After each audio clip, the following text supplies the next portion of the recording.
বর্তমান বিশ্ব রাজনীতির কেন্দ্রবিন্দুতে এখন মধ্যপ্রাচ্যের অস্থিরতা, বিশেষ করে ইরানকে কেন্দ্র করে ইসরায়েল ও যুক্তরাষ্ট্রের সঙ্গে চলমান সংঘাত। এই যুদ্ধ কতদিন স্থায়ী হবে এবং এর নিয়ন্ত্রণের চাবিকাঠি আসলে কার হাতে, তা নিয়ে আন্তর্জাতিক মহলে শুরু হয়েছে নতুন বিতর্ক এবং চুলচেরা বিশ্লেষণ।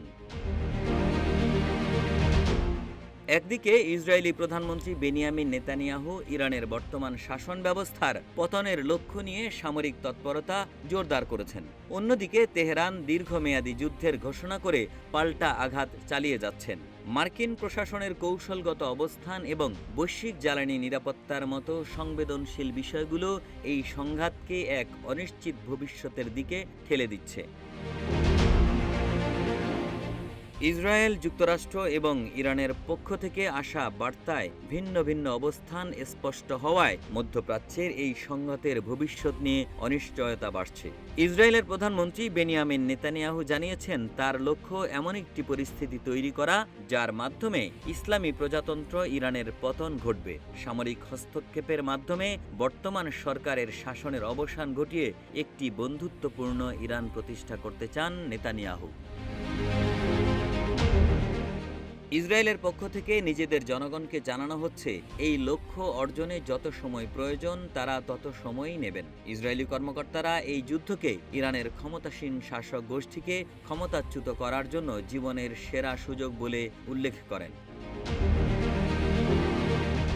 অন্যদিকে ইরানের পক্ষ থেকে বলা হচ্ছে এই যুদ্ধ কতদিন চলবে তা তেহরানই নির্ধারণ করবে। ইরানি কর্মকর্তারা জানিয়েছেন তাদের সেনাবাহিনী দীর্ঘমেয়াদী সংঘাতের জন্য প্রস্তুত রয়েছে। ইরানের ইসলামিক বিপ্লবী গার্ড বাহিনী IRGC আরও উন্নত অস্ত্র ব্যবহারের দাবি জানিয়ে পাল্টা হামলা চালিয়ে যাওয়ার কথা বলছেন। ইসরায়েলের পররাষ্ট্রমন্ত্রী গিডিয়ন সার বলেছেন সরকার ইরানের সঙ্গে কোনো অন্তহীন যুদ্ধ চায় না। জেরুজালেমে সাংবাদিকদের সঙ্গে আলাপকালে তিনি বলেন যুদ্ধ শেষ করার সঠিক সময় নিয়ে তারা যুক্তরাষ্ট্রের সঙ্গে সমন্বয় করবেন। তবে যুদ্ধ কখন শেষ হতে পারে সে বিষয়ে তিনি নির্দিষ্ট করে কিছু বলেননি। কিংস কলেজ লন্ডনের সিকিউরিটি স্টাডিজ বিভাগের সহকারী অধ্যাপক আন্দ্রেয়াস ক্রিক বলেন যুক্তরাষ্ট্র সম্ভবত যুদ্ধের শর্ত নির্ধারণের চেষ্টা করবে এবং দাবি করবে যে ইরানকে যথেষ্ট দুর্বল করা হয়েছে। এর মাধ্যমে তারা জয় দাবি করে যুদ্ধ থেকে বেরিয়ে আসতে পারে। তবে উত্তেজনার নিয়ন্ত্রণ শেষ পর্যন্ত ইরানের হাতেই রয়েছে। তিনি প্রশ্ন তুলে বলেছেন এই সংঘাতের প্রভাব উপসাগরীয় অঞ্চলের সম্পর্ক, হরমুজ প্রণালী, জ্বালানি নিরাপত্তা এবং বৈশ্বিক সরবরাহ ব্যবস্থার উপর কিভাবে পড়বে তা এখনই বলা কঠিন। অধ্যাপক আন্দ্রেয়াস ক্রিক বলেন এসব বিষয় দীর্ঘমেয়াদী যুদ্ধের অনাকাঙ্ক্ষিত পরিণতি তৈরি করতে পারে এবং এর সঙ্গে মার্কিন সামরিক বাহিনী যে কৌশলগত অর্জনের কথা বলছে তার সরাসরি সম্পর্ক নাও থাকতে পারে।